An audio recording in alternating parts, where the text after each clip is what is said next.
Connery curious. Saga, The Last Crusade, You Only Live Twice, and the Anderson Tapes. Murder on the Orient Express. You never know what the wheel's gonna spin next. Marty and a woman of straw. And a wounded man in Africa. We are curious of the filmography of Sir Sean Connery. Mario Lima, Dylan Titus. how you doing? I'm doing all right. How about yourself? I'm doing very well. We're on the final couple laps of the race here to complete Connery Curious, the podcast where me and Dylan here cover every single film in the filmography of the late great Sir Sean Connery. And Where are we at? We're on film number 71. Wow. Though technically 70, I guess, if we're to remove A Night to Remember. Because that didn't have Sean Connery in it. Oh. But still a film worth watching. Still a movie that I have not stopped thinking about. So that's something good to come out of that. There's parts of that I still think about. Yeah. Especially the rolling cart. I think about that rolling car all the time. And yeah, just as a Titanic movie, I'm like, wow, it does so much better than the James Cameron one that we all love, but also vice uniquely versa. Different. Like obviously, we've talked about it. James Cameron takes a lot from that movie, but yeah, it's like so. As jury's still out on whether or not Connery was actually in the film. But I'm glad we still tackled that film because it ended up being a good time. Yeah. One of the better films that we've watched in the recent run of films. Yeah, and luckily he's in this film that we're talking about today. He's in it a lot. More. Yeah. The film today we're discussing is 1957's No Road Back. No Road Back. Now, let me see. I've got some statistics here about the film. Well, our basic numbers that we normally do. Does Rotten Tomatoes have... I don't think they had a ranking. They have no ranking, no score from Rotten Tomatoes. So it's up to us got to give them a IMDb ranking. gives it a 5.8, and Blu-ray.com gives it a 7.1. Ooh. So... And the Wikipedia is relatively short. I think we could just skim right through that and go right into the movie. Yeah, I think we just kind of have a discussion on this one because it's like, it goes by fairly quickly. It's about a hour and a half. Yeah, film. just about. Nice 83 minutes. Nice short film. Yeah. Got through it fairly easily, and so I think we'll have a pretty quick, not quick discussion, but like easy discussion going through this movie. Yeah. It's directed by Montgomery Tully and stars Skip Homier, Paul Carpenter, Patricia Dainton, and the first major film role for Sean Connery. Let's go. So, all right. Let's see if I can find a trailer line real quick. Try and stick to the trailer voice. You could probably read the whole plot in the trailer voice because it's that short. The son of a deaf and blind nightclub owner becomes involved, like her, in London crime. Sure. It's not accurate. Neither is the IMDb one. Here's the IMDb one. A blind and deaf woman dedicates her life and sacrifices all she has for her son, a good-for-nothing troublemaker who gets mixed up with a criminal gang that tries to frame him for a robbery. Also incorrect. Did she dedicate her life, or did she waste it? And he's not a good-for-nothing troublemaker. He's a doctor. Yeah. Anyway. All right, here's the Wikipedia synopsis. Mrs. Railton is blind and deaf from a wartime injury. Did you get that? I have a lot to say about this woman. Yeah, okay. Mrs. Railton is blind and deaf from a wartime injury. She allows a criminal gang to use her London club as a hideout and acts as a fence for their stolen goods. What is a fence? Wikipedia's got a link to it. Fence, also known as a receiver, mover, or moving man, is an individual who knowingly buys stolen goods in order to later resell them for profit. Okay. Her son John is unhappy with the gang's criminal activities and tries, but fails, to sabotage a diamond robbery. When gang leader Clem Hayes murders driver Rudge Harvey, he disposes of the corpse in the back of Rudge's car. Seeing the car parked in the front of the club, John drives it back to Rudge's house, but he's seen exiting the car, making him seem like the suspect. Mrs. Railton forces Clem to sign a confession and take the rap. End of synopsis from Wikipedia. That's the movie. Thanks, guys. Yeah. Bye. No Wheel of Curiosities today. We're leaving. Yeah. So I mean, that's basically it. We'll take it bit by bit. I have a very short round of notes as well. I think when there's no online synopsis like this, I should have gone through it and like summarized. It maybe would have helped. But yeah, you've got some notes. I've got some notes. Let's go through our notes. Sure. My first note: boob bells. Boob bells. The alarm at the beginning of the movie. Yes. It's like one set of bells. They look like boobs. Made me giggle. But also, I'm like, is this the only security system you have going on here? Sure. And it was exciting. Nicely shot, I felt. It's always hard to shoot a nighttime scene at that time. I thought it looked good. I quite enjoyed that opening scene. Yeah. That opening robbery and them pushing the box off the truck and the car stopping. Yeah. That was really cool. And one of the guys gets captured, and that's a pretty brutal fight between he and that policeman. Yeah, they get pretty. It's pretty brutal. Yeah, there's some good. There's a couple of good little fight situations in this movie, I believe. My first note. Want to just trade notes back and forth? I only have 1, 2, 3, 4, 5. Yeah, 6, because some of 7, them 8, reading, 9, I'm like 10, trying 11. to remember what they're. Yeah, I have 11 notes. Connected to. I have 1, 2, 3, 4, 5, 6, 7, 8, 9, 10, 11 notes. 11. Great minds think alike. Wow, that's so funny. I literally have 11 notes. That's so funny. Well, then we'll just trade off one at a time. My first note is Rummy the dog. Oh, I did not put him in my notes, but I think we need a Rummy the dog score on the end of this film. Oh, well, Because 10 out of 10 for Rummy the He dog. is easy 10. That's the best. I think that's the best animal actor we've had. Next to, do we count the horse from Marnie? Or the horse from Never Say Never Again. Or the polar horse- bear or the- from the Red Tent. The polar bear. But Rummy the dog is definitely a top 10, top 3 probably. So they credit him in the beginning as Rummy the dog. Rummy the dog. But in the end, they reveal the actor's name. Did you catch the actor's name? No. Romulus of Wellham.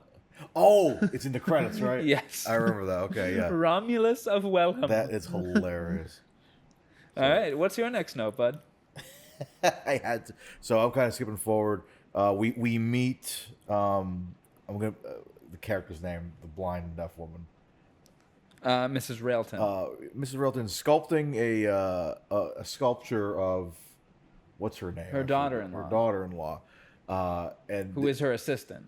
a part of me, after knowing she's deaf and blind, when she goes to feel her chin, a part of me was like wondering, what if she accidentally rips her chin and just slaps it onto the statue? Like, how does she know which one's the statue or not? Also, Mario, it just totally hit me. We should have, rather than going Mario Lima, Dylan Titus. we should have gone. That is not how you talk to a deaf and blind person. Not at all. No. It requires both hands, 'cause surely. I was watching because the way, is it something? She's just brushing crumbs off. At some sounds like while she was like tapping certain fingers. So I'm like, maybe that corresponds to a letter, but no, I feel like that's way more to that. It's just kind of She's doing it quick. Like full names and sentences are done in the brush of a hand. So that was also another note of mine. Is that how you would sign to a deaf and blind person? No. Nor would she talk like that. Nicole pointed this Yeah. out. Oh, yeah. What a flawless transatlantic accent she has. And she's deaf. She's blind and deaf. Like, like, have you ever done like, the challenge where you like put like noise canceling headphones on? You try to like, and someone tries to say a sentence to you. You have to, Yes. like, you talk like a crazy person. Yeah. You're like, like you're screaming, and you're like, you would talk differently if we lost our sight and our hearing. We would sound different. Especially for years. The Wikipedia said a wartime injury, but What's the injury? yeah, I don't. Because they didn't even tell you. Darkness imprisoning me. All that I see, absolute horror. Landmine has taken my sight, taken my speech, taken my hearing. But yeah, Sorry. that's it. But that was a note. Probably the worst blind and deaf acting ever. Because one, it's such a interesting dynamic to have a character that's deaf and blind, which was shown later in the movie when a straight up a murder happens in front of her and she doesn't know what's happening. Yeah. She's kind of fiddling in the background Which- trying to get a drink or something. I feel so bad for Rudge in that moment. That is horrifying. He's yelling her name, screaming for help. and he's just sitting there. And so it's an interesting dynamic that way. But like, yeah, I'm not bought in because of how perfect your speech is. It's like you talk like Mary fucking Poppins or something. And her response time is quick too. Super quick. Yeah. And like, I do have a joke here. This involves me getting into Connery a little bit. Of course. What did you clock him at? 1:16. I said 19 minutes in. So is that? Oh no, he's in the very first scene. Is he in there? Yeah, he's doing the robbery. Oh, you're right. I gotta He's go putting back. his first scene. 1:16 is him putting the box up on the truck. That is him. Yeah. It was hard to tell. It was. I couldn't tell. So But good call on that. that was him. So well, my first look at Connery was at 19 minutes. But stuttering Connery. Yes, I have that. What's my note? A stutter, huh? He does it very well. Yeah, and He's very good at it. and my first quote that when they're like trying to plan it, and he goes skylight, no sh. Yeah, I have. No sh. I'm gonna spoil my rating. It's a 0. There's no sh. Yeah. So this is like this is funny enough, the most dynamic and different Connery we've ever seen because he has the stutter on him, and it causes him to like really watch his accent, I guess. Or well, we always talk about his accent's not really there at that point. But my note for that is when she's translating for her when talking, his name's Spike, right? Spike. He's talking to Spike. Do you think she was adding in the stuttering? Just pausing. Like, did she add the stutters in? That's what I want to know. But yeah, that's my biggest like spoiler complaint of the movie is just that unbelievable ness of it, and it's just like insanity, like that scene at the end when like she's like, you need to sign this document or whatever. Don't try to like run away or whatever, and you have that very tense shootout. Yeah. I'd be terrified if a blind deaf person was shooting at me. Yes. But wouldn't you just let go of the dog and have the dog? Because the dog was already going fucking nuts. Yeah. Let the dog go and like bite him or something. You know what I mean? Well, okay, so we're jumping ahead a bit, but Yeah. so I have a note: blind deaf mob boss, heart. I love it. Brilliant idea. But then I connected it to another note that I don't believe it anymore. Yeah. So after like 10 minutes, I'm like, A part of me was like, what if she's faking? And like, Yeah, that's it'd be the reveal brilliant. at the end. it'd be brilliant if she was faking it, but it would also be super obvious because of. Yeah, that is insane. That like. We're not that- being hyperbolic. Punch it in, Dylan. That took me out of scenes when like I was distracted. I had to rewind, like listen to dialogue that was happening because I was too distracted of watching her do that with her fingers, and I'm like, that can't be the way that you talk to somebody. So I'm like, I don't know what the fuck was going on. She's like putting codes in there. I'm gonna put a montage up of it right here. Now, what about the stuff? What am I going to tell the boys? Raj had better go home and lie low. No. No, Raj? No. He was scared stiff. He was going to turn copper on us. It's ridiculous. It's absolutely fucking ridiculous. But Yeah, it's very distracting. Very much distracting. It's very funny once you like ease into it and just realize like, okay, this is how it's gonna be. It's like it was like a Naked Gun joke. You know what I mean? It's like trying to talk to somebody. Did you like see that. the Naked Gun? I still gotta see it. It's so good. I've not gone to see it. Let's go see it tonight. Possibly. Yeah, I'll let you know. I'd be down. What's your next note, bud? I think we're jumping ahead a little bit, but Spider Sean, we see him going into the skylight and doing a Spider-Man landing, which I added a fun little clip that we'll toss in right here.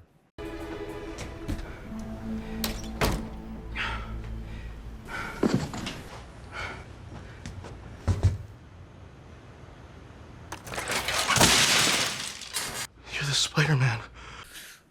That was a really funny clip. See him landing. That also, I really liked the way that he breaks the glass and uses a piece of sticky paper to take the glass with him. Yeah. So that doesn't leave a mess. Yeah. Want to talk about the music in that scene? Yeah, I had. My note was heist percussion track is anxiety inducing.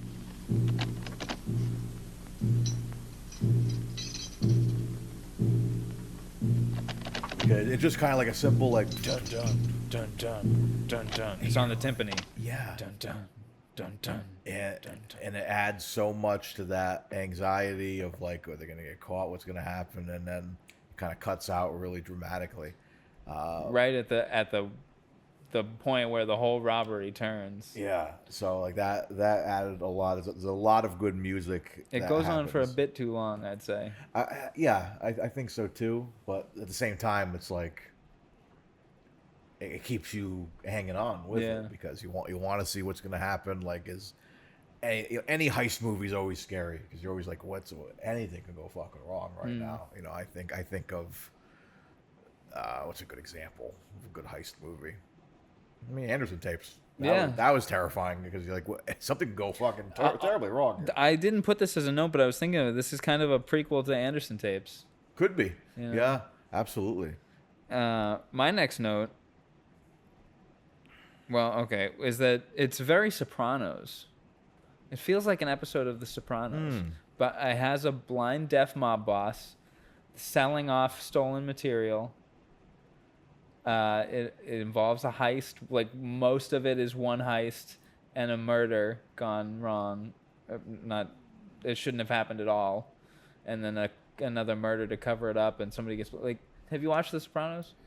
Not in a long time, but I'm watching it now, and it feels very much like an episode of The Sopranos. Oh wow! Oh, so you've never seen Sopranos before? I had never seen it before. Oh yeah, so you're in for a fun ride. Yeah, I'm on season 5, so I'm almost done. Nice.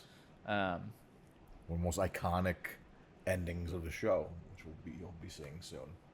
Oh yeah, I do know the ending. Yeah, and it's fitting. I know a lot of the major beats of the show, but it's like the journey kind of thing. Yeah, you don't know like the whole story. What do you got, bud? I had a kind of a note about some of the performances were a little awkward, dialogue-wise. Yeah, well, I have a note here. Well, aren't you gonna say something? Holy fuck, dude! I only have the same though. Well, aren't you gonna say something? Well, aren't you going to say something? It's a weird cut, right? Punch it in. It's a weird cut because he's kind of like just standing there. Then it cuts, like zoom in, totally different shot. Yeah. And wow, dude, isn't that weird? Great minds. Look at that. But yeah, fuck that was so. There's an awkward delivery. There's a couple of awkward deliveries in this movie. Well, aren't you gonna say something? Well, aren't you gonna say something? Wow. Yeah, it's really fucking weird. That's really fucking weird. Yeah. Yeah. But it shows how weird that delivery is. Yeah. It's very out of place. You got that music, and it's like, I don't know. It's like an episode of Leave It to Beaver. You know what I mean? It's that like level of like cringy kind of. And then you got Rudge, who's like awkwardly shuffling about, and as somebody's holding a gun to him, he moves forward towards the gun, like awkward performances like that. Nicole pointed that one out. She's like, "Why are you walking forward?" And then, boom, shoots him. Talking about Connery a little bit, which we should. Yeah. Like, what? I don't know if there's any trivia about it, but like, why do you think the decision to make him like stutter was a thing? Because it kind of reminds me of what's his name from Last Jedi. Who was the Benicio del Toro's character, the code breaker or whatever. It reminded me of that character a little bit, where it's like he's not like a dumbass, made a choice, but he's like just interesting because guess what I was trying to like sell. I'm like, are they trying to make him look like an idiot? Is he supposed to be an idiotic character? No, I think he was very smart. But I think he just got a stutter. Yeah, so it's like interesting. That's always an interesting take to do that, because when you hear someone stutter, These officers, do they have a caretaker? yeah, like Yes, it can portray simplicity. like every single thing it says skylight. How about the alarm? Like every single line is like they make it a point to make him like stutter, but he's still a very smart person. And he's very for what he's doing, I think he's very aware, intelligent, and innocent as he can be. Like he would have just preferred to have committed the robbery and called it a day. And he's trying to just keep his mouth shut about things. Maybe not. He's guilty. He's not exactly innocent at all. But I feel like he doesn't want to be there because the character feels better than the position that they're in. Yeah, you know what I mean. I can agree with. I didn't think of him as an idiot at all. He was very smart and. No, I'm not saying. He is. I'm saying hearing him talk for the first time, I'm like, oh, is he just going to be like the dumb muscle? No, he ended up being something great. So, but that's why it reminded me of Del Toro and Last Jedi, because he's like, you hear this guy, it's like, because everyone, when we first saw that movie, we all thought it was going to be like Lando Calrissian or something, like at the casino. Then it's him, and this guy like stutters and like, there's no way to, even the characters like Finn and Rose are like, there's no way this guy's the code breaker. Then he breaks out of the cell. Well, isn't he not the code breaker? Isn't the code breaker some other guy in a white suit? Oh, that's right. There was the guy in a suit. And they don't meet. He's like wearing like a Goldfinger suit. Yeah, but then they meet. Oh, yeah, he does have a Goldfinger suit on. But they meet him, and this guy ends up being like a big deal because he's dealing weapons to both sides of the Empire and the Resistance and stuff. And so I like that kind of layering of a character where you assume they're like they could be like, not the brightest bulb in the batch, but they really are 10 steps ahead of everything. Last Jedi is the best of that trilogy. Really? Yeah. Over Force Awakens? I love Force Awakens, yeah. Really? Force Awakens is a loose remake of A New Hope. The Last Jedi is original. Not fully. It's they definitely ripped off a episode of Battlestar Galactica. That whole side story of the ship kind of running out of fuel, and they're jumping and they're getting chased by the enemy. And that's not the most original story. That's just a chase story. But it was introducing new ideas. Yeah, but everything you know what I mean? It was the only one of the three that introduced something interesting. Yeah. Well, Force Awakens to me, it was such a special film when it came out. It was the first Star Wars thing we got in so long, and I'm just the biggest Harrison Ford fan ever. And seeing him come back just made me so emotional, and seeing the Falcon again, and seeing, seeing Carrie Fisher, of course. Obviously, I have a big love for her. That movie was just very special, and if they had just did that movie and that was it, I would have been totally fine. Like, I don't know, obviously the Kylo Ren, Kylo Ren is still the most interesting character Star Wars has come out with in years, but they ruined him. But if they just kind of like, I don't know, found a way to make Kylo Ren just change at the end or something, and then have it be one movie, then I would have been okay with it. But then we had to fucking pull it out into all these other movies that just got... They should have taken more time crafted a story. JJ should have did all three. So did I tell you that No, JJ shouldn't have done any of them. That's what I thought. You think they Ryan should? No, they should have taken more time. This is when the new Star Wars trilogy should have come out, like now, not 2015. Yeah, now it's so but much. Did I tell you that I rode my bike through the J.J. Abrams film set? Not my bike. I'm sorry. It was somebody else's bike. You stole a bike? No, I was on a bike with my friend, and she had a spare bike, and we were on the bike path in East Providence, and they were shooting. For those who don't know, JJ is shooting a movie with Glenn Powell. Glenn Powell's around. I forget who else. I think Samuel Jackson's in this movie too. I forget, but yeah, go on. So they were shooting a scene on the East Providence bike path on the water. Oh, no way. And we rode through the set at first, and then on our way back, they made us wait. Really? To finish a take, and then they let everyone through. Cool. Yeah. Yeah, my friend was nearby at the grocery store across from Time Capsule because they shot Time Capsule. Yeah. They redecorated, changed it like to a different comic book store. So yeah, we've been in a lot of movies coming through here because that JJ's here. Shyamalan. M. Night Shyamalan's been all over my hometown of Bristol shooting stuff with Jake Gyllenhaal, Mysterio himself, and who obviously we had, a few years ago we had the Hocus Pocus 2 was happening, Good Burger 2 happening in Rhode Island. Rhode Island is becoming the movie peak state. cinema, of course. Yes, only the best movies. Oh, what if they, man, imagine they did a James Bond movie here. I'd cry. They would never do it. Rhode Island. 007, we're sending you to Rhode Island.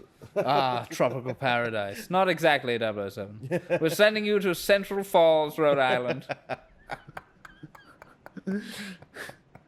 That'd be so good. You say, call it a ghetto blaster. Ghetto blaster. There's a little clam that's like a laser. That's a little gadget. Sorry, Central Falls. I didn't mean that. You're great, Central Falls. You rock. You got some cool stuff. Yeah, you have like 3 streets.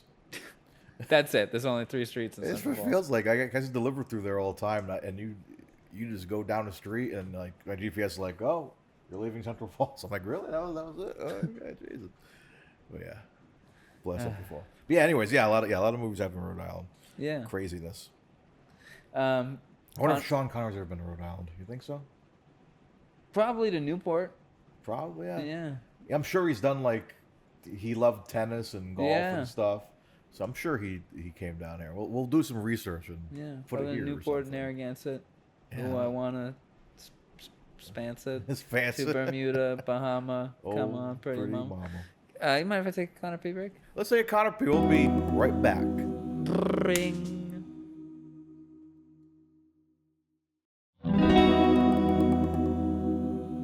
And we're back. So yeah, I'm kind of like almost wiped out on notes because I'm kind of like towards the end. What do you have for like kind of the middle of the movie here? I have a few more. When Rudge is like grabbing up on Beth, why the hell does John get mad at Beth? He's like, I don't know what to think anymore. It's like, dude, he was grabbing on her. Why do you think it's her fault at all? Men. 50s. Man. Pig. And then he calls her simple. He calls her simple. Beth, what are you doing? Leave his ass. Get out of there. Sean Connery, clean window removal, Spider-Man. And then my final note is, why didn't he bring a gun into the meeting at the end? He's going in there with a blind and deaf woman. Wait, why did he bring a gun, you mean? He didn't. He goes in there alone, and when she starts firing off, he gets all scared. Oh, that's right. It was her gun. He should have had his own gun. That's right. I forget that it wasn't. It was her gun. She is lightning fast when she shoots the first time, though. Yeah, I'm like, Jesus. Like, again, we talked about it earlier. Like, that is probably the scariest thing ever. Yeah. Is like, but kind of a cool. Again, it's a cool concept to be like, wow, like this blind and deaf woman has me cornered, is firing off a gun, and obviously we have a very unfortunate end to it where she ended up getting shot. Yeah. Which I'm like, what the fuck? Like, you would think again, like I'm thinking a dog is gonna like make the big fool. they pulled the dog out of there real fast. Like, all right, nothing to see here. Take the dog out of there. He's barking away. One note I did have though. Yes. Which happens a little beforehand. Which this was in my head for about several weeks. Tell Inspector Harris that Glenn Hayes is at the 99 Club. Tell Inspector Harris that Clem Hayes is at the 99 Club. Tell Inspector Harris that Clem Hayes is at the 99 Club. When she makes the phone call, first of all, Yeah, she just keeps repeating it. yeah, because Because she doesn't know if she's making it. that's the thing. What if the dial tone was just still going and she didn't end up making the fucking final? Yeah. Because she's using a rotary phone, So she's going by feel, which makes sense. Which I guess, yeah, because you can count the spaces and move it. because it starts with, I think it's the pound symbol. It starts with 0, right? Is it it starts 0? I think there is a star. Oh, what do we? We have not seen rotary phones in a long time. What does a rotary phone start with? Does it start with 0 or 1? I think it's definitely 0, but I think aren't the star and pound sign still on it? Or I don't think those are on there. No, I don't think so. So I guess it would. Yeah, I guess it would be. Yeah, so this is 0, and I feel like there's. We'll look up a picture later, and we'll put it right here. We're dumb. There was a funny story. You can cut this out if you need to. One time, Well, if it's funny, we'll keep it. it's probably gonna be funny. We were playing this sort of like you ever play like Jackbox, like those kind of like games you can play. Like you can play it on console, but you connect your phone, and you can do these fun like word games and stuff. It was kind of like Jackbox, but there was a section where a rotary phone dial came up, and the prompt was dial this number, and it was like 911-544 or whatever, and you could tell who the younger people in the group were because they couldn't do it. They were just tapping the numbers, and me and my friend were looking at each other like, and we're seeing our friend doing that, and I was like, man, we're old. It's like, We're not even that old. We've never used a rotary phone before. Well, I did because my grandmother used to have one. Oh, wow. Yeah, well, when I was younger, rotary phones were on the way out. Like, because I remember she had one on the wall that had the rotary gimmick on the outside of it. Yeah. And then we had the classic, like, phone you see everywhere, at an M's office or something like that. So I learned on a rotary phone, technically. Okay. I was on the way out. So, I mean, every time I see those at stores, I'm like, I kind of want it just to have it. It was a cool. I'm sure we could find one at Sabres. They're everywhere, yeah. But you never find one that like works or like looks good. They're all like beat up. But yeah, it is very wild to see. I don't know. I can't see. I would like to like do that, like get like super good noise canceling like earbuds or something or headphones and a blindfold and try to dial a rotary phone. I feel like it would still be so difficult, and to be able to put the receiver on and like you really do have to repeat yourself because you're deaf and blind. So you're like saying that phrase, by the way, I'm deaf and blind. Anyways, it sounds like a prank call. But like, yeah, it's what a gamble. It's like, what if no one's on the other end of that phone? What if no one picked up and you're still repeating yourself and you just hang up and you move on? You couldn't do it anymore because of smartphones. You'd have to. The latest you could do it with is a flip phone. Yeah, because how do you do that unless you talk into it, like call so and so, but you don't even know if you're connected to Hey Google or whatever it is you're using. Not you. So. Yeah, it's such a bizarre scene, and it's like it took me out of it a little bit. I'm like, 'cause I'm thinking about it, I'm like, I guess technically, yeah, sure, she could have made that phone call, and it was. Were you just doing an impression of Scott? Was that a impression of Scott? It sounded like it. I guess technically, sure. I can't do an impression of Scott. It just sounded like you were doing. My Scott is like, nah, come on, man, let's run that bass one more time, man. That's my Scott impression usually. I love Scott to death. I've done it in front of him, and he finds it funny at least, because I always feel bad doing impressions. I would do it to Christine, and she would laugh her ass off. But then one time I did it, and Scott heard me. He's like, "Oh, come on, man! I don't sound anything like that, man." Oh man, but I love Scott, man. That record sounds great, by the way. Thank you. It's on my playlist. Slow Boat Home, just 5 miles away. Oh, so good! Such a good sound record. Produced here at the Proving Ground. Heck yes. And if you're looking to produce shameless self-promotion, if you're looking to produce a record, come on here to the Proving Ground, especially if you live in the New England area. We are in Pawtucket, Rhode Island, just off the highway, in the Pawtucket Armory Arts Center. It's a beautiful space. It's cozy as can be. You get to sit on the Connery Curious set. Yeah, you can sit in these chairs in person if you'd like. We'll put the drum kit right here. Beautiful. beautiful. We've had a session where the drum gets in here. Oh, really? Multiple sessions. Where Yeah, the this is the drum room gets to do a band. Yeah. I would feel for sure. Anywho's. Anywho's. But yeah, that was like basically. And in my notes, yeah, the rotary phone thing was a little. I think all in all, just the concept of her as a character just frustrated me a lot because it's sure, it's very interesting, a concept, but I just it took me out of it. I'm not buying in. No. At all. Please, if somebody who knows how to do sign language could like write in and tell us, how would you communicate? the palm-based sign language, so what Helen Keller used, if it's that. Was it like Morse code or something that they did with Helen Keller? I don't know. If somebody could write it. I thought it was Morse, because that's the thing. At first, I was thinking, oh, she's using Morse code. That'd be because how smart, she was in the military. Of course, she would understand Morse code. So maybe that's what it was. But she's like literally tapping certain fingers and just doing weird shit like that. So I'm like, that would have been a great concept if you just had it be like that. Like, oh, she could only communicate in Morse code. Holy shit, that'd be badass. But no, instead they have her talking in plain English. And I think that would have been effective too if she just had no lines. Yeah. You know what real I mean? creepy. And then she signs back.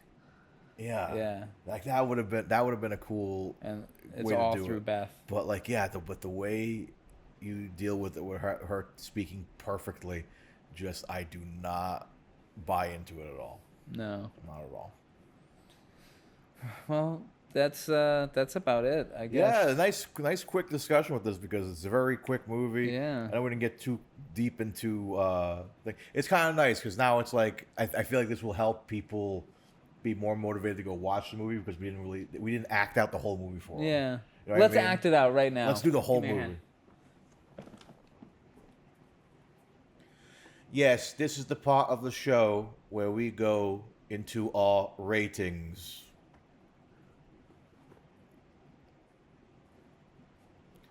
We rate the SH, the sexy rating, the musical score. We also rate the film itself and the man himself, Sean Connery.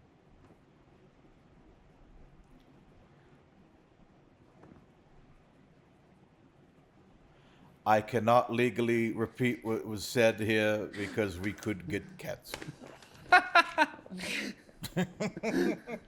Sorry to violate your hand like I that. was like, I think I've been sexually assaulted. But yeah, let's get into our ratings, man. Some interesting scores I believe we're going to have here all around the board. So let's start with that SH, which we kind of spoiled already. I think we agree it's a 0. Yeah, it's a 0 for me. There is no SH. There's a lot of stutter. If there was a stutter rating, it'd be a 10. No road back. SH 0.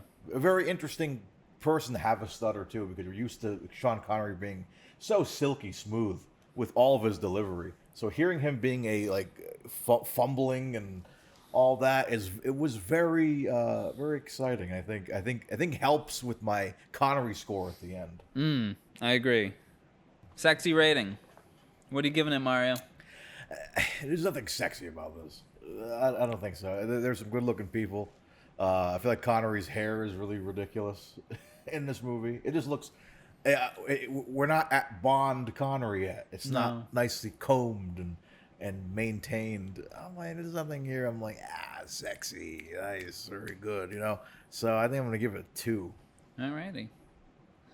Well, I'm going to give it a 4. Ooh. Because I think Connery looked damn good. He does look good. And I think the actress who plays Beth, Patricia Dainton, is very attractive. Very. And, I think between the two of them, it gets at least a 4 from me. Okay. Because they're sexy. So, and we move on to our musical score rating. The musical score was done by John Veal. Who? Let's see what else he's done. Anything we would recognize. Freedom to Die. High Tide at Noon. The House in Marsh Road. No, nothing else I recognize. Well, either way, I thought it was very effective. Again, it made me feel things, anxiety, suspense, a little bit of excitement.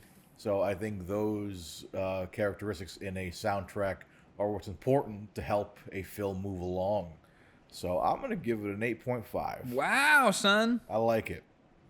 Well, I'll give it a 7 because I like it as well. I think the timpani going on for a little too long during that heist kind of killed it.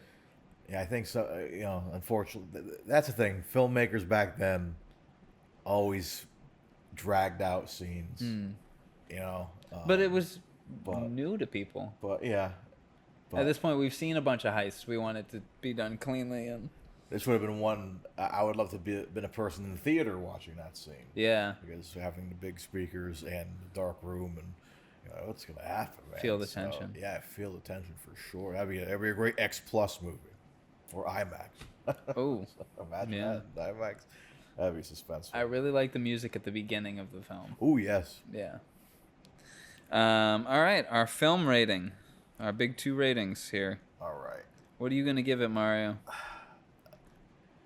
As much as I wanted to really, really like this movie, I get really distracted by the whole blind and deaf gimmick. I think Connery's awesome, and we'll talk about Connery in a second. But this is a movie I probably Hold on, tell me your rating.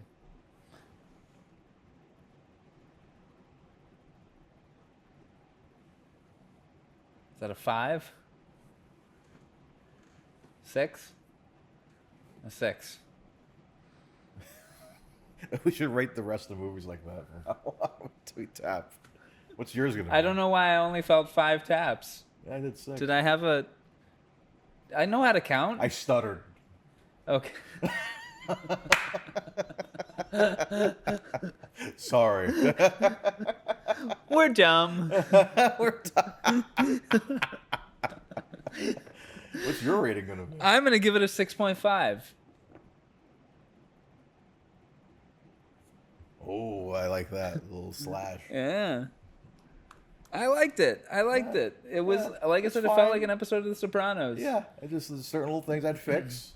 This really took a lot out of the movie for me. And its speaking really took a lot out of it for me. If that had been done more tactfully, if we got some kind of backstory laid out, if we got even in like 1 or 2 lines of dialogue, she hasn't been the same since the war, something. And it was done more tactfully where she didn't talk, somebody talked through her. Maybe she wore some sunglasses or had her face covered by a veil or something. You know what I mean? Like, she looks perfectly fine. She does. She's just staring off into the distance. You figure her eyes would be darting around or something? I understand, sometimes blindness is tough to act and stuff, but as much as people shit on the movie, I still think Ben Affleck had some of the best blind he does a great job acting ever. Charlie Cox is great, but I sometimes don't find his blindness believable. I thought he does a great job. I think he does a good job. Looking at Ben Affleck, though, he was truly I loved how his it showed you him He folds his money, folding the money differently, the way his apartment is set up and stuff, the way he sleeps, in that chamber. that coffin, the way the blind people do. All blind people. The water coffin. That's how she in the movie slept. Yeah. If there was a scene of her in a Daredevil water coffin, I would have been like, okay, I'm sold. Yes, I believe that she's definitely blind. And when she wakes, the cover just shifts off and she rises. She rises. And she's a vampire, a blind deaf vampire. I would rather believe that. Alrighty, well, our final rating, Mario. The Connery himself. You want me to go first for this one? Yeah, you go first. Mario, I'm giving him a 9. I thought he was great in this film. I thought he is an eager beaver. He is giving it everything he's got. That stutter really sold me on his character. It made him feel more human than human. Anyway. I think I'm with you. I'm gonna give you a 9 as well. Yeah? Because, man, it's such a different performance from him, because how often we talk about how lazy he can be with not trying out accents or different voices. He's like straight up, like, again, director must have gave him the option or whatever, but like yeah, stutter, and he just it's just so different from anything we've seen him do, and it locked me in. That I bought in for. I bought into his character more than anything, and this is like not exactly fully a Sean Connery film, but I was more bought in on him. He plays a central role. Yeah, for sure. He's like the main person that pulls things off in the heist. He's not the mastermind of it, but he's like the main muscle of the heist. Yeah. He looks good in the film. He does a Spider-Man leap. He does his own stunt. Yeah, that was it's a dope. damn good stunt. Yeah, so I think that this is a great Connery performance, and I'm happy about it because, again, I feel like I've missed him lately because he hasn't been in a ton of the films we've been covering lately. So it's good to see him early. This is right before. This is his first, big moment in film. So very historic moment, and very fitting to have this towards the end of our journey here. Because we're getting like the first big movie, and then like in a couple of episodes we're getting the last movie he ever did. Yeah. It's weird, right? It's weird. 2 more episodes, guys. 2 more. 2 more. We're almost there. Almost there. Which that brings us to kind of a. Oh, did you give? Yeah, we go. Yeah, and that makes the total Sean rating for this movie. Oh, let's go over our ratings. Our final ratings: average SH 0, sexy rating 3, musical score 7.75. We like the music in this movie. Yeah. Average film rating 6.25. Do we recommend this film? I think over 6 is a recommendation for me. Yeah. I mean, I would say, especially if you're watching the show, we'll watch the movie. Yeah. As you should. But yeah, I wouldn't be like if I'm gonna show him a heist movie from this collection, I'm gonna show him Anderson tapes. Yeah, exactly. So Yeah. Or Entrapment. yeah. So I'm gonna. I like Anderson tapes more than Entrapment. I think Anderson tapes is the best heist movie that we've seen in this collection. So yeah, I like go see it, but I wouldn't. What's a sexier film, Anderson tapes or Entrapment? Because Anderson tapes is a sexy film. I think Anderson tapes is way sexier. Oh yeah, but then Entrapment's got Catherine Zeta-Jones and the lasers. Yeah. Not to be pervy, but that's literally one of our ratings. It's a sexy rating. I don't know. Anderson tapes is just sexy in so many other ways. It's horny as fuck. The music. And there's some very horny moments and sure. And what's her name is beautiful. Diane Cannon. Oh my god. And fuck, Christopher Walken looks like $1 million in that movie. Yeah, he looks great in that movie. I mean? Like Connery, not the sexiest. But yeah, you got a lot of great sexiness in there. So I think that's the sexiest heist movie.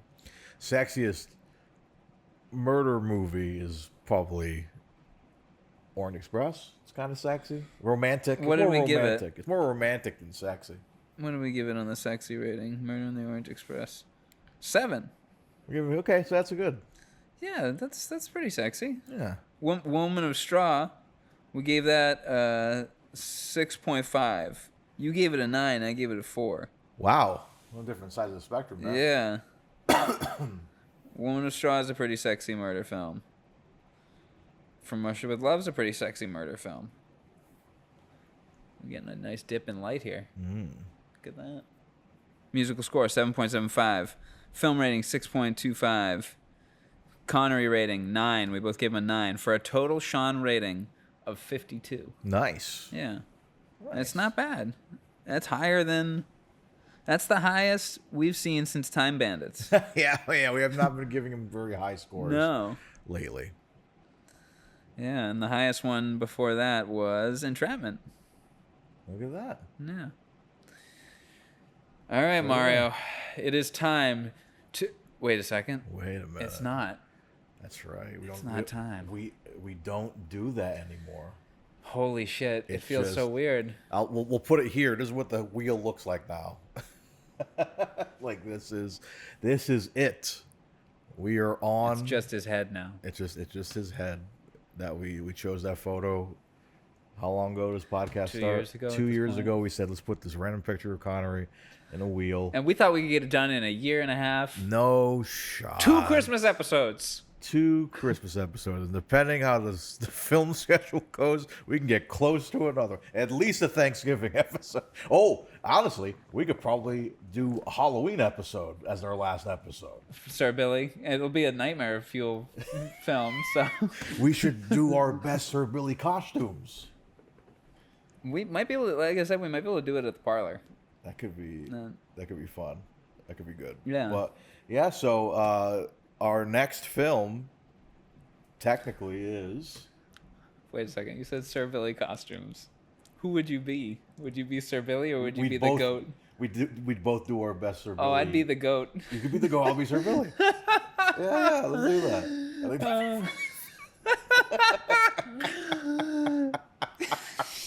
That'd be really funny. Because, like, yeah, what if we did like a... Oh, my God. What if we...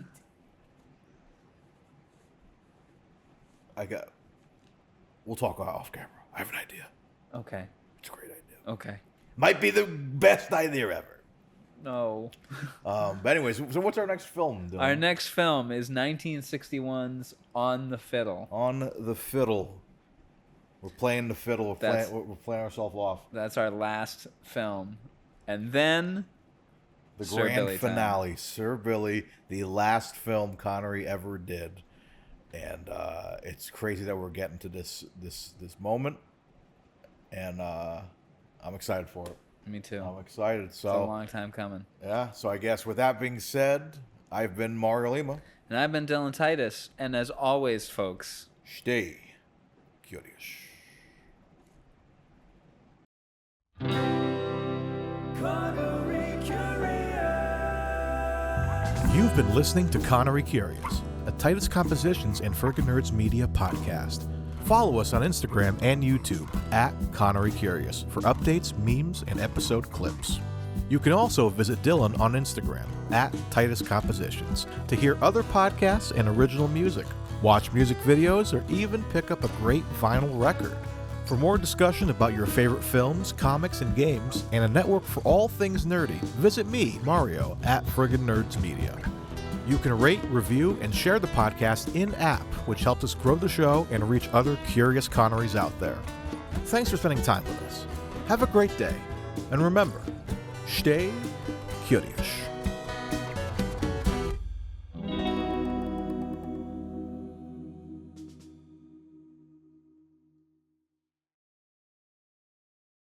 Well, aren't you gonna say something?